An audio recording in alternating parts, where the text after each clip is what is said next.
ഇന്ന് നമ്മുടെ സമൂഹത്തിൽ പല ആളുകളും ഫേസ് ചെയ്യുന്ന ഒരു പ്രശ്നമാണ് OCD അഥവാ ഒബ്സസീവ് കമ്പൾസീവ് ഡിസോർഡർ. ഇന്ന് ഈ ടോപ്പിക്കിനെ കുറിച്ച് നമ്മളോടൊപ്പം സംസാരിക്കുന്നത് ലൈഫ് ലൈൻ മൈൻഡ് കെയർ സൊല്യൂഷൻസിന്റെ സൈക്കോളജിസ്റ്റ് ആയിട്ടുള്ള ജോർജ് എഡ്വിൻ ആണ്. Happy welcome George Edwin. Thank you. George, ആദ്യത്തെ തന്നെ ചോദ്യം എന്ന് പറയുന്നത് വാട്ട് ഈസ് OCD? OCD എന്ന് പറയുന്നത് അബ്സസീവ് കമ്പൾസീവ് ഡിസോർഡർ ആണ്.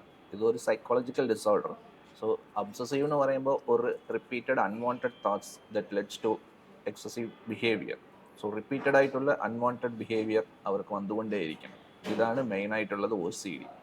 ഇത് ശരിക്കും പറഞ്ഞാൽ ഒരു പ്രോപ്പർ മാനറായിട്ട് കാണില്ല. ഇത് ഒരു നെഗറ്റീവ് തോട്ട്സ് പോലും നമുക്ക് പറയാൻ പറ്റില്ല. പക്ഷേ ഇത് റീസൺസ് എന്ന് പറഞ്ഞാൽ അൺനോൺ ആണ്. പക്ഷേ ഇത് റിപ്പീറ്റേറ്റീവ് ബിഹേവിയറിൽ എത്തിപ്പിക്കും. അവർ ഒരു നോർമൽ ലൈഫ് ലീഡ് ചെയ്യാൻ പറ്റില്ല.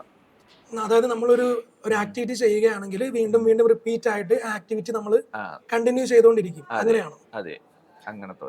എന്തുകൊണ്ടാണ് OCD ഉണ്ടാകുന്നത്? അത് എന്തുകൊണ്ടെന്ന് എക്സാക്ട് റീസൺ നമുക്ക് അറിയാൻ പറ്റില്ല. അത് സ്റ്റിൽ അൺനോൺ ആണ്. പക്ഷേ ഇത് മേ ബി റീസൺസ് എന്ന് പറയുമ്പോൾ ചൈൽഡ്ഹുഡ് ട്രോമ ആയിട്ടിരിക്കാം, അല്ലെങ്കിൽ ഒരു ജെനറ്റിക്കൽ ഹിസ്റ്ററി ആയിട്ടിരിക്കാം. ജെനറ്റിക്കലി നേരത്തെ ഉള്ള ആൾക്കാരൊക്കെ അവരുടെ ഫാമിലിയിൽ ആരൊക്കെയെങ്കിലും ഇതുപോലത്തെ ഉണ്ടെങ്കിൽ അവർക്കും ഇതേപോലെ വരാനുള്ള സാധ്യതകളുണ്ട്. പക്ഷേ സ്പെസിഫിക് റീസൺ എന്ന് പറയുമ്പോൾ നമുക്ക് എക്സാക്ട് റീസൺ പറയാൻ പറ്റില്ല. മേ ബി ഇരിക്കാം, അല്ലെങ്കിൽ ഇല്ല. ഇപ്പോൾ ചില ആളുകൾക്ക് അറിയാൻ കഴിയും തനിക്ക് OCD എന്ന പ്രശ്നമുണ്ടെന്ന്. ചില ആളുകൾക്ക് അറിയാൻ കഴിയില്ല OCD ആണോ ഇല്ലേ എന്ന്. എന്തൊക്കെയാണ് ഇതിന്റെ പ്രധാനപ്പെട്ട സിംറ്റംസ്? പ്രധാനപ്പെട്ട സിംറ്റംസ് എന്ന് പറയുമ്പോൾ അവർ മൂഡ് ഡിസ്റ്റർബൻസ് ആകും. മൂഡ് ഡിസ്റ്റർബൻസ് ആകുമ്പോൾ തന്നെ അവർക്ക് നോർമൽ ആക്ടിവിറ്റി ചെയ്യാൻ പറ്റുന്നില്ല. അങ്ങനെ ഉള്ള ആൾക്കാർ അവർ തമ്മിൽ അറിയാൻ പറ്റില്ലെങ്കിൽ ഫാമിലിയിലുള്ള ആൾക്കാർ ഐഡൻറ്റിഫൈ ചെയ്തിട്ട് ഈ സൈക്കോളജിസ്റ്റിനോട് അല്ലെങ്കിൽ സൈക്കാട്രിസ്റ്റിനോട് കാണിക്കാനാണ് നല്ലത്. അതായത് പ്രധാനമായി എടുത്തു പറയാൻ കഴിയുന്ന സിംറ്റംസ് ഒന്നും OCDക്കില്ല. അങ്ങനെ പറയാൻ പറ്റും. നമുക്ക് നോർമലായിട്ടുള്ള കാര്യം പോലെ തന്നെ ആയിരിക്കും. അവർ നോർമലായിട്ട് ഒരു റീഅറേഞ്ച് ചെയ്യാൻ വെക്കുന്നത് നോർമലായിട്ട് എല്ലാവരും ചെയ്യാനുള്ളത്. പക്ഷേ OCD ഉള്ളവർ അത് തിരിച്ച് ചെയ്തുകൊണ്ടേയിരിക്കും. നമ്പർ ഓഫ് ടൈംസ് അവർ ചെയ്തുകൊണ്ടേയിരിക്കും. ആ തോട്ട്സ് ഒക്കെ വരുമ്പോൾ അവർ ഓൾറെഡി അറേഞ്ച് ചെയ്ത് വെച്ചുള്ള കാര്യങ്ങൾ വീണ്ടും ചെയ്യിപ്പിക്കാൻ അവർ ഉള്ളിലോട്ട് ഒരു ഫോഴ്സൊക്കെ അവർ ചെയ്യിപ്പിക്കാൻ വയ്ക്കും. അതാണ് ഒരു മെയിൻ ആയിട്ടുള്ള റീസൺ. അതായത് ഇപ്പോൾ ഓവർ തോട്ട്സ്, ആങ്സൈറ്റി, ഇതൊക്കെ OCDയുമായിട്ട് കണക്റ്റഡ് ആയിട്ടുള്ള പ്രശ്നങ്ങളാണോ? അത് കുറച്ച് കണക്റ്റഡ് എന്ന് പറയുമ്പോൾ നമുക്ക് ആങ്സൈറ്റി വേറാണ്. ആങ്സൈറ്റി ഒരു ഡിഫറെൻറ്റ് സൈക്കോളജിക്കൽ ഡിസോർഡറാണ്. ആങ്സൈറ്റി എന്ന് പറയുമ്പോൾ അത് എക്സസീവ് വറി എന്ന് പറയുമ്പോൾ മെയിനായിട്ട് നെഗറ്റീവ് തോട്ട്സ് ആയിട്ടുള്ളതാണ് anxiety. Negative or fearful thoughts, അതാണ് ഇറ്റ് ലീഡ്സ് ടു ആങ്സൈറ്റി. പക്ഷേ ഒബ്സസീവ് കമ്പൾസീവ് ഡിസോർഡർ അങ്ങനെയല്ല. ഒബ്സസീവ് കമ്പൾസീവ് എന്ന് പറയുമ്പോൾ അൺവാണ്ടഡ് തോട്ട്സ് ആണ്. അതിന് ആവശ്യമുള്ള തോട്ട്സ് അല്ല. ഒരു സമയം ഒരു തോട്ട് വരുമ്പോൾ ഇഷ്ടംപോലെ തോട്ട്സ് നമ്മൾ ഉള്ളിലോട്ട് ഡെയിലി ഒരു മനുഷ്യനുള്ളിലോട്ട് വന്നുകൊണ്ടിരിക്കും. പക്ഷേ അവർക്ക് വരുന്നത് ഒരു പ്രാവശ്യമല്ല, ഇഷ്ടംപോലെ same thing they repeat over again and again. It leads to some sort of abnormal behavior, which we saying OCD. നമ്മുടെ ഒരു ഡെയിലി ലൈഫിനെ വലിയ രീതിയിൽ ഈ OCD ബാധിക്കും. എക്സാക്ട്ലി. ഇത് പ്രോപ്പറായിട്ട് ട്രീറ്റ് ചെയ്യില്ലെങ്കിൽ കമ്പൾസറി ആയിട്ട് ഫ്യൂച്ചറിലോട്ട് ഒരു വലിയ രീതിയിലൊക്കെ ബാധിക്കാൻ ചാൻസസ് ഒക്കെ ഉണ്ട്. ഇപ്പോൾ നമ്മുടെ പ്രൊഡക്ടിവിറ്റി, ക്രിയേറ്റിവിറ്റി, അല്ലെങ്കിൽ നമ്മുടെ work life, personal life, relationship, ഇതിനൊക്കെ OCD ബാധിക്കുന്ന കാര്യമാണോ? എല്ലാം കൂടി കംപ്ലീറ്റ്ലി ബാധിക്കും.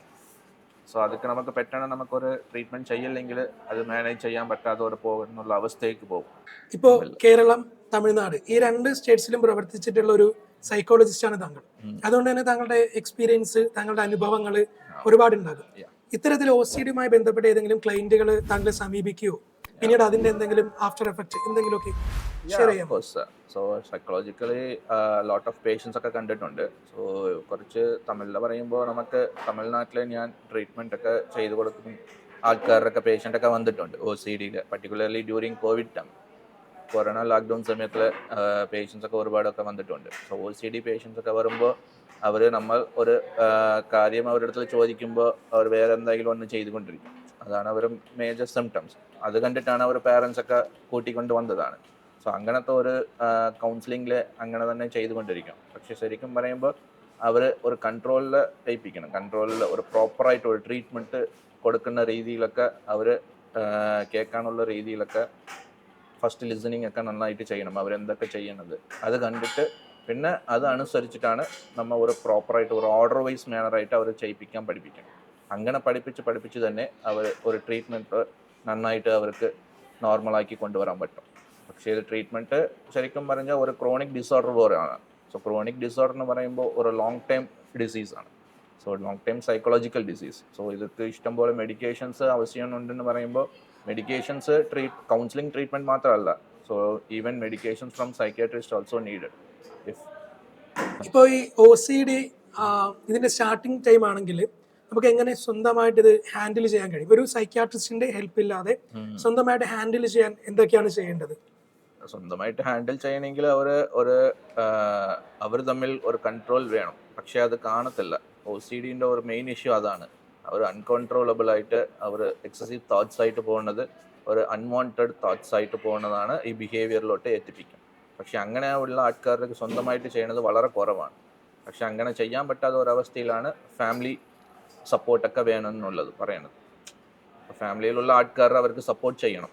അതിൻ്റെ കുറിച്ച് ഒരു നോളേജ് അവർക്ക് അങ്ങനെ പ്രോപ്പറായിട്ട് ഇപ്പോഴുള്ള സിറ്റുവേഷനിൽ അങ്ങനെ എത്ര എഡ്യൂക്കേഷനുള്ള പാരൻസും ചെയ്യാൻ പറ്റില്ല. അതുകൊണ്ടാണ് നമുക്ക് എന്താ ഒരു സിംറ്റംസ് ഐഡൻറ്റിഫൈ ചെയ്ത ആ സമയം തന്നെ ഒരു സൈക്കോളജിസ്റ്റിനെ എത്തിച്ച് കാണിക്കണം. അതാണ് ഒരു ബെറ്റർ സൊല്യൂഷൻ ഇതിനെക്കുറിച്ച്. ഒരു ഫാമിലി സപ്പോർട്ട് വളരെ അത്യാവശ്യമായിട്ടുള്ള ഒരു കാര്യമാണല്ലോ. അതെ. പക്ഷെ പല ആളുകളും ഈ കാര്യം ഇപ്പോൾ OCD ആണ് എന്ന് പല ആളുകൾക്കും റെക്കഗ്നൈസ് ചെയ്യാൻ വേണ്ടി സാധിക്കാറില്ല. അങ്ങനെയാണെങ്കിൽ ഫാമിലിക്ക് എങ്ങനെ സപ്പോർട്ട് ചെയ്യാൻ കഴിയും?